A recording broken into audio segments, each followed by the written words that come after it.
Tahu tidak, apa yang lebih lucu dari seorang pejabat kaya raya yang masih korupsi? Apa? Iya, betul. Seorang pejabat kaya raya setingkat menteri yang bahkan untuk acara remeh-temeh seperti sunatan dan ulang tahun cucunya malah malakin bawahan-bawahannya buat biayain. Iya, cerita tadi bukan fiksi belaka, melainkan benar-benar kejadian di negeri kita tercinta ini. Sorotan mata tajam halayak ramai ini tertuju pada sang pesakitan, ex-Menteri Pertanian Kabinet Indonesia Maju, Syahrul Yassin Limpo. Punya catatan mentereng dari segi prestasi selama memimpin kementerian yang berfokus pada kesejahteraan agraris ini. Ternyata tak cukup buat menutupi koreng di instansi ini. Sebagai informasi, rentetan kejadian ini terjadi hanya dalam waktu kurang dari 2 tahun. Kurang dari 2 tahun. Lalu bagaimana dengan sebelum-sebelumnya? Rekam jejaknya pun dikupas hingga sampai ke akar-akarnya. Dari rekam jejak tersebut diketahui kalau pria paruh baya yang akrab disapa SEL ini merupakan Gubernur Sulawesi Selatan selama 2 periode penuh, sejak tahun 2008 hingga 2018. Sebelum memimpin provinsi yang memegang posisi sebagai gerbang masuk Indonesia Timur itu, Syahrul merupakan wakil gubernur setelah memimpin salah satu kabupaten terbesar di sana sebagai bupati selama 8 tahun. Ketokohannya dalam menjadi figur pemimpin selama belasan tahun tersebut juga didukung oleh sosok ayahnya, mendiang Kolonel Infanteri Purnawirawan Haji Muhammad Yassin Limpo. Beliau adalah tokoh yang sedemikian dihormati di wilayah selatan provinsi ini. Beliau merupakan salah satu perwira TNI di era tidak stabilnya republik ini.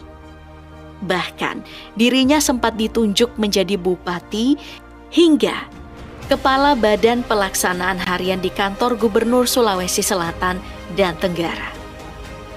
Sampai di sini paham kan mengapa ada kata dinasti dalam siaran langsung kita kali ini? Singkat cerita, nama Syahrul yang makin melejit dari waktu ke waktu melahirkan raja-raja kecil di beberapa posisi yang kemudian menjadikan Trah Yassin Limpo sebagai famili paling populer dan paling berpengaruh di Sulawesi Selatan. Orang pertama kali yang mengikuti jejak Syahrul adalah sang adik, mendiang Ihsan Yassin Limpo. Di tahun 1999, Ihsan merupakan anggota Dewan Perwakilan Rakyat Kabupaten Goa. Sebelum akhirnya keluar menjadi pemenang pesta demokrasi di kabupaten yang sama sebagai bupati di tahun 2005. Ia duduk di kursi yang sama dengan yang ditinggalkan oleh sang kakak, Syahrul Yassin Limpo, kurang lebih 3 tahun sebelumnya.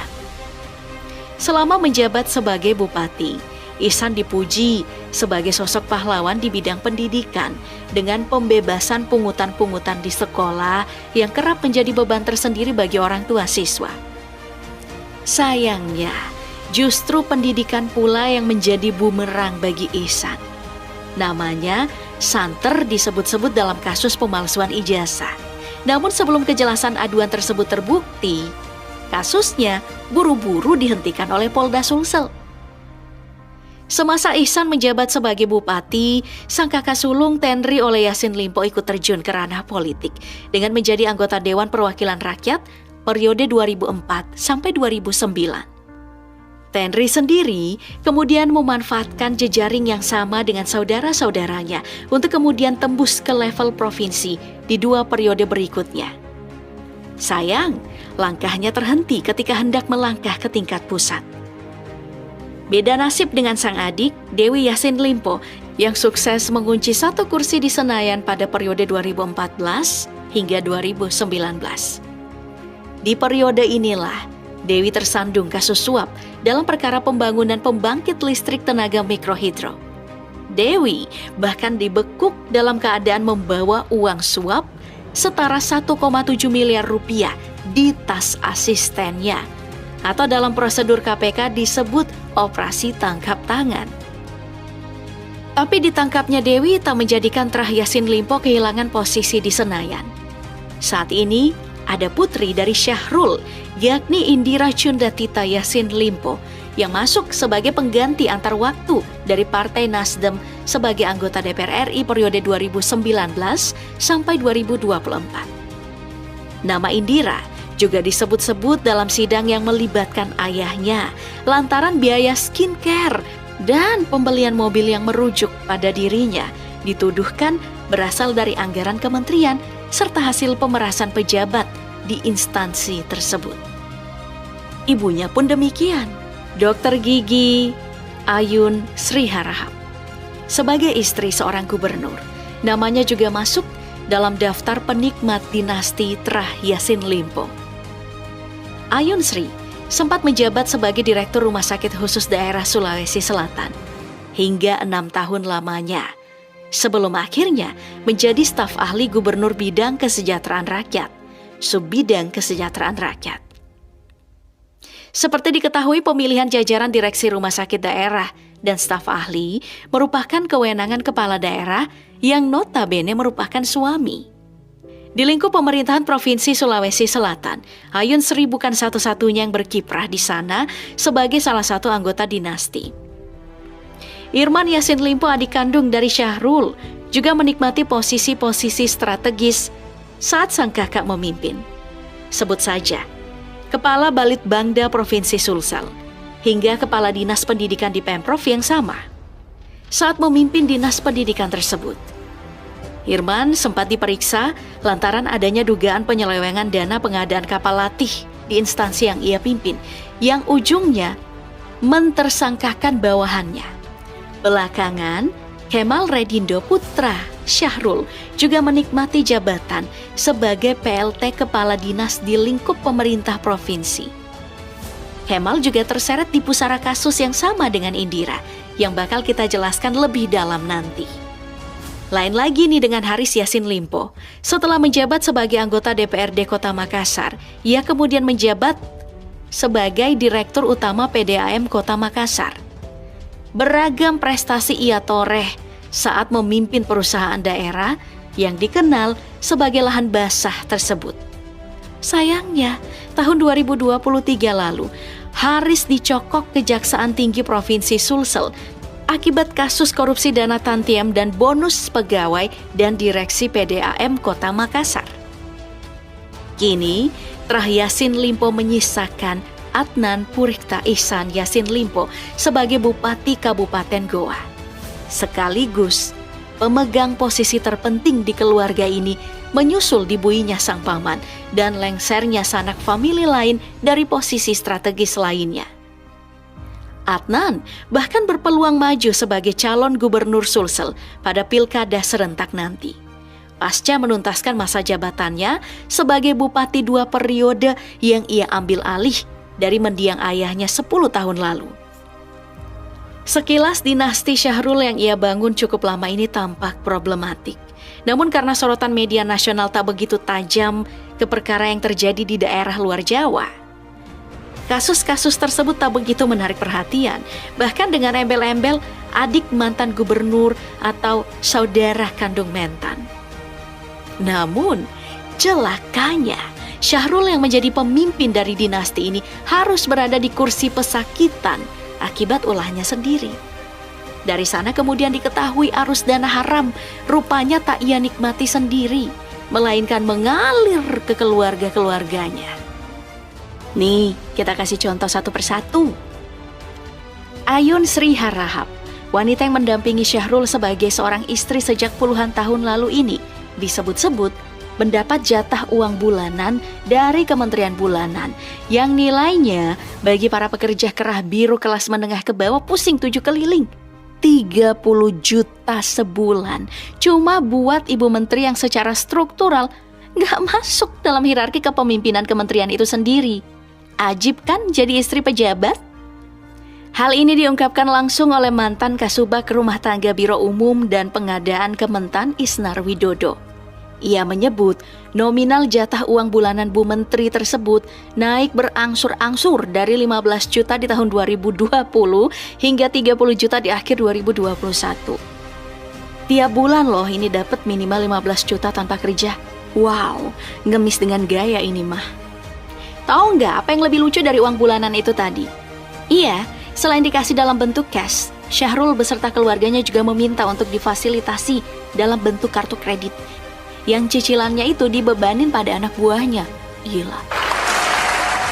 Bahkan Pak Isnar Widodo tadi, yang sebelumnya menjabat Kasubag Rumah Tangga di lingkup Kementan, malah dicopot dari jabatannya karena enggan melunasi cicilan kartu kredit sebesar 215 juta rupiah itu. Padahal, kartu kredit tersebut jelas beratasnamakan Syahrul secara pribadi dan dipakai buat kepentingan pribadi juga. Heran deh ya sama kelakuan pejabat macam ini. Kalau kalian udah muak banget sama semua bentuk penyalahgunaan kekuasaan yang dilakukan oknum pejabat negara kita, hei, tahan dulu, masih ada yang lebih gila lagi. Mantan Kasubag Pengadaan Biro Umum pada Kementan, Abdul Hafid, mengutarakan di sidang yang menghadirkannya sebagai saksi. Ada aliran dana yang mengalir dari Kementan dan pejabat-pejabatnya untuk membiayai acara sunatan dan ulang tahun cucu sang menteri. Meski mengaku pada hakim bahwa ia lupa angka pastinya, Hafid mengungkapkan bahwa nominalnya cukup lumayan. Kita kerja siang malam pas gajian dipotong pajak, uang negara dipakai buat ngerayain ultah cucu menteri. Kan? Belum lagi yang satu ini nih, kacau, beneran deh. Jadi, beliau ini nih adalah putri dari ex-mentan Syahrul Yassin Limpo, namanya Indira Cunda Tita SYL. Saat ini, ia duduk sebagai anggota Dewan Perwakilan Rakyat tingkat pusat. Cantik ya, punya jabatan lagi. Sayangnya, cantiknya ternodai oleh adanya dugaan aliran uang kepada dirinya untuk satu hal yang sebagai orang normal dan waras seharusnya merupakan pengeluaran bersifat pribadi alias pakai uang pribadi. Ada yang bisa nebak? Yap, skincare. Hal ini diungkapkan mantan Subkoordinator Pemeliharaan Biro Umum dan Pengadaan Kementan, Gempur Aditya, di persidangan yang mengungkap kalau ada anggaran Kementan yang digunakan untuk membiayai perawatan wajah serta kulit anak dan cucu sang menteri. Gokil! Body lotion merek Viva kalian udah habis? Minta ke kementerian aja sayang. Nah, kalau yang satu ini kata banyak orang bikin malaikat jadi kerja ekstra.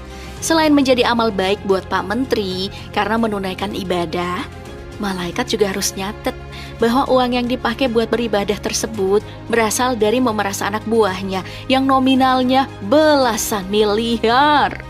Di persidangan terungkap, mantan Gubernur Sulawesi Selatan ini menggunakan uang sebesar 1,8 miliar rupiah untuk ibadah umroh, 1,6 miliar untuk kurban, dan 16 miliar untuk acara keagamaan lainnya. Entah umroh berapa lama dan sapi jenis apa yang dipakai kurban, sampai nominalnya miliar-miliar kayak gitu. Uang-uang tersebut diambil dari beberapa orang pejabat eselon 1 dan 2 di lingkup kementerian. Kalau udah kayak gini yang berpahala, anak buahnya dong ya. Nah, sebagai menteri, tentu dong wilayah kewenangan dari Sabang sampai Merauke. Buat bepergian ke sana kemari itu biasanya udah disiapin tiket dari maskapai plat merah dan lain sebagainya buat keperluan transportasi antar pulau. Nah, ex-menteri pertanian ini agak lain. Karena beliau justru mencarter sebuah jet pribadi berbanderol 3 miliar rupiah dan dibebankan ke salah satu direktorat jenderal. Itu pun kita belum tahu sebenarnya charter pesawat itu buat urusan kerjaan atau urusan pribadi kayak yang udah-udah. Cerita yang hampir mirip dengan kasus berikut ini. Jadi ceritanya Pak Menteri yang terhormat beli mobil dengan skema kredit berupa 1 unit Toyota Alphard. Kok Menteri nyicil sih? Eits, jangan salah. Rupanya skema kredit tersebut dipilihnya biar angsurannya bisa dibayarin sama anak-anak buahnya. Mungkin biar gak terlalu berat kali ya kalau langsung nodong beliin cash 1 miliar. Mending cicil aja 43 juta sebulan. Parahnya lagi, mobil tersebut bukan dipakai Syahrul dalam menunjang tugas. Masih menurut Abdul Hafid, mobil tersebut rupanya berada di Makassar dan digunakan oleh anak dari SYL. Heran ya, Padahal di LHKPN-nya ex-gubernur Sulawesi Selatan 2 periode ini punya sejumlah unit mobil loh. Ada Mercedes-Benz tahun 2004 yang nggak disebutin dengan jelas tipenya. Lalu Mitsubishi Galant tahun 2000, Suzuki EPV tahun 2004, Toyota Kijang Innova tahun 2014, lalu Jeep Cherokee Lansiran 2011, dan ada Toyota Alphard juga keluaran 2004. Apa mungkin beliau dan keluarga nggak mau pakai Alphard yang udah tua ya? Kenapa nggak ganti yang lebih baru aja gitu, pakai uang pribadi, jual yang lama? Kan gaji menteri plus tunjangan jabatan sekitar 20 jutaan. Belum lagi tunjangan lain-lain, dana operasional yang bisa sampai 3 digit per bulannya. Terlebih lagi selama menjabat, sang menteri diberi rumah dinas, mobil dinas, serta kebutuhan apapun dalam rumah tangga bakal dipenuhi negara yang bikin gak perlu keluar uang pribadi. Kok masih kepikiran sih nyicil mobil terus yang bayar kementeriannya sendiri? Toh beliau juga kan yang megang kas dan setara kas yang nilainya 6,1 miliar rupiah. Plus ada aset berupa properti yang tersebar di kampung halamannya di Kabupaten Goa, Sulawesi Selatan dan Kota Makassar yang ditaksir mencapai 11 miliar rupiah. Total, Syahrul memiliki harta paling nggak 20 miliar rupiah. Ini kita belum ngomongin istri dan anaknya yang juga punya kekayaan fantastis berdasarkan laporan di situs resmi KPK. Sang istri punya kekayaan yang mirip dengan Syahrul di angka 20 miliar rupiah. Lucunya, baik mobil dan properti keterangannya mirip dengan punya sang suami. Beda dengan anaknya yang aset propertinya tersebar di daerah Jakarta Selatan dan Kota Makassar yang nilainya mencapai 11 miliar rupiah. Gak lupa, aset berupa kendaraan yakni Toyota Alphard tahun 2015 serta Audi A4 Lansiran 2013, plus aset kas dan setara kas senilai 3 miliar rupiah yang menggenapkan kekayaannya menjadi 16,1 miliar rupiah. Nonton kelakuan pejabat-pejabat kita yang budiman ini, kok sistem di negeri kita makin hari makin serem ya? Apalagi ada kemungkinan kalau masih ada Syahrul-Syahrul lain yang beredar di luar sana. Tapi gak ada yang berani speak up atau bahkan tersandra dengan kepentingan-kepentingan tertentu. Kalau emosi kalian masih membuncah dan ingin memberontak gara-gara perilaku ex-Menteri Pertanian Syahrul Yassin Limpo di video sebelumnya, saran kita, tahan dulu. Masih ada nih yang gak kalah menghebohkannya dalam perkara kasus korupsi.